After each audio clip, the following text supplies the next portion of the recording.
Hi guys, welcome to Myth, Magic, and History. Today we are celebrating a very important holiday. It's Chinese New Year's. So happy Chinese New Year's to everybody out there who celebrates it. Today we are going to honor the Jade Emperor and Kuan Yin, the goddess of mercy and compassion, and he is the king of the heavens, or emperor of the heavens, I should say. He is in charge of organization, truth, justice. He's the protector of man. He's wisdom. He's so many things, and he's a good guy to have on your side. Now we're gonna dive into the tale of the herd boy and the weaving maiden. Sorry, I just wanted to give myself a second there because I know I was speeding up talking. So the story of the herd boy and the weaving maiden is about a herd boy whose parents have passed away. And so he has to live with his brother and sister-in-law. And I can just feel the shudders coming from the people who have had this experience and it has not turned out well. Well, you're on the right intuition right there, because this brother does not like the Cowherd, and his sister-in-law can't stand him either. So they pretty much torture him for whatever reason. They just do not like him, and they drive him from the house. So he leaves and has no place to go. He has no money, and this farmer takes pity on him and says, "Hey, I will cut you a deal. I will let you have room in the cowshed if you watch my ox." He said, "You'll get one meal a day. You just gotta watch him, take care of him." And the herd boy was like, "Hey, that's pretty sweet. Thank you so much." He was super grateful. And so he's watching this cow or ox, and he's going, "I don't think you're a normal cow or ox." Why? Because he's got golden hair that glows in the moonlight. So he's pretty sure something divine is up with this cow.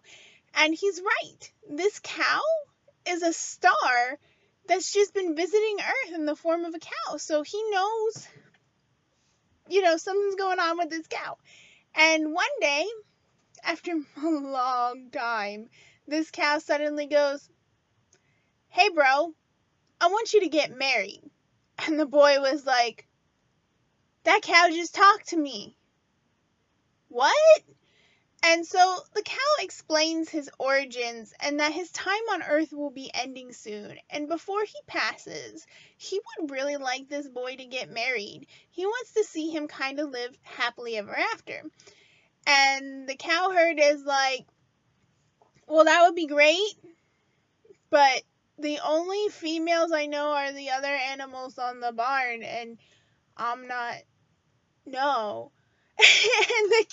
I'm sorry, that's not what he said. I'm sorry.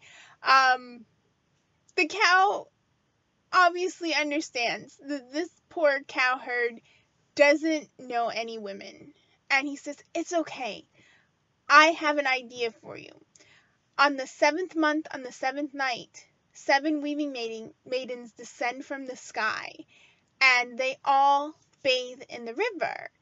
So I want you to go and steal the 7th daughter's robe." And the boy's like, "Oh, that would be a good idea, except at this time, I will never make it in time." So this cow's like, "Once again, I've got you. You're my friend. Let me help you out." And he takes the boy on his back and takes him to the river, whereas then the boy hides behind a jade tree. And he's waiting, and soon he hears chuckling and giggling and splashing in the water, so he knows the weaving maidens have arrived. And he peeks out behind the tree, and then he does some stealthy crawling, and he pinches the 7 dress, or the robe, rather, and he goes back into hiding. And he just waits, and the first 6 older sisters arise from the water, and they're all getting dressed, and the seventh one is just, she's frantic. She can't find her robes. She's like, I can't go back to heaven without my robes. And so the oldest sister kind of is like, I know somebody took the robes, and you can come out now and return them, because our father is the Jade Emperor, and he knows exactly how to deal with mortals like you. Give us back our sister's robe. So the boy feels this like urge to act, and boldly he steps out from behind the tree, and he's like, I'm the one who took it. I have it right here, and I will gladly give it back as long as the seventh daughter marries me. Her sisters are all picking fun of her at this point. They're joking, they're teasing her. And the seventh weaving maiden is angry. She's angry, like, how dare he do this to her? But at the same time, she's also like, wow, that's, a mortal. That's pretty brave. And then she's thinking about, he doesn't really look that bad for a human. And she's contemplating him, even though she's mad. And she's pretty much like, give me back my robe. And he pretty much agrees to. And then he asks her again, and she's like, I'm going to think about it. Where he gets the help is from the oldest sister. And the oldest sister says, and she's partially joking, but she's like, sister, not every day does a man want to marry a cloud. Like, especially one that's handsome. That's handsome as he is, rather. So the seventh daughter kind of tosses it around, and she's like, you're right. How many times have I gotten asked to be married in forever? So she accepts, and she lives on Earth with the Cowherd, and the rest of her sisters go back to the heavens. So she takes the form of, like, the most beautiful maiden that you have ever seen.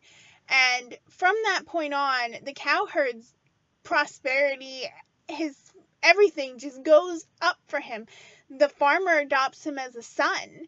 He gives him land, cattle, everything for his wedding day. And then he's blessed with twin children from his wife. For 3 years, the only sadness they really knew was that the cow had passed away. He went back to the constellation in the heavens. So the boy did miss him, but everything else in his life was just amazing. Until about 3 years in, that's when the mother of the heavens, she kind of noticed that her daughter was missing, and you have to understand that time in the heavens was different than Earth, so it's probably only been a few days, and she's noticing that the sunset is not as red as it should be. Where is her daughter? Why is she slacking off? So she used her all-seeing eye, and she gazes down on the earth, and she finds her daughter married, living in a hovel. Now, don't get me wrong. It was a cute little hovel. It was something they could afford. They were happy with it. But Mama was like, heck no, my baby is not living in that. And she sends a raging thunderstorm, and then her soldiers come down and tell the weaving maiden, if you do not come back to the heavens, we're going to kill your family, and that's that. We're going to kill them, and we're going to take you back.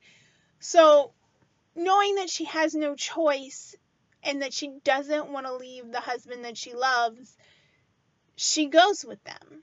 She's leaving her children and her husband, and she goes back to the heavens. And of course, this leaves the poor Cowherd just heartbroken. He is devastated at the loss of his love. So he goes out and he looks at the sky, and he sees the constellation of where his friend went back to. And he all of a sudden goes, I kept his hide. So he goes and he pulls it down, he places it on the floor, and he sits on it. And like the cow had flown him to the river, the hide rises like a magic carpet and flies him to the palace of the Jade Emperor, where he lands in the throne room of the Heavenly Mother. And he gets on his knees and he prays to her and he says, please, please return my love, because I love her and she loves me, so we should be together for as long as that would be. And, Mama's not happy because you didn't really ask permission to be with her baby and she doesn't find the conditions suitable. Angry, she takes a hairpin out and she flings it across, which we would recognize as the Milky Way, but to the Chinese it's known as the Silver River. And she leaves the cowherd on one side and the weaving maiden is on the other. And so they're looking at each other and gazing at each other all year long. So the Heavenly Mother takes pity, and on the 7th day of the 7th month, a magic bridge comes across the Milky Way and allows the cowherd and the weaving maiden to be together once again. So that is why it's looked at as kind of a Chinese Valentine's Day. It shows a lot of the rhythmic flow that happens throughout Chinese mythology. It's based on yin and yang. That's a very big concept in a lot of their myths. And then it kind of shows, like, back in the day, how the calendar followed us. You would have workers going away in the spring, and then in the fall coming back. A lot of marriages happened in the fall to the winter, and then in the winter the men and women were together. But before they went back to work in the spring, there was always a festival of dance. So the cowherd and the weaving maidens, the 7th of 7th, or the double 7th, is one of the many festivals that mark the flow of the Chinese calendar. And I just thought it was a great story to tell on Chinese New Year. I hope I did it justice. I got a little bit, I think, tongue-tied at the end of my explanation there. But I do hope you enjoyed this fantastic myth on this fantastic holiday. And I wish you all a very happy, prosperous, new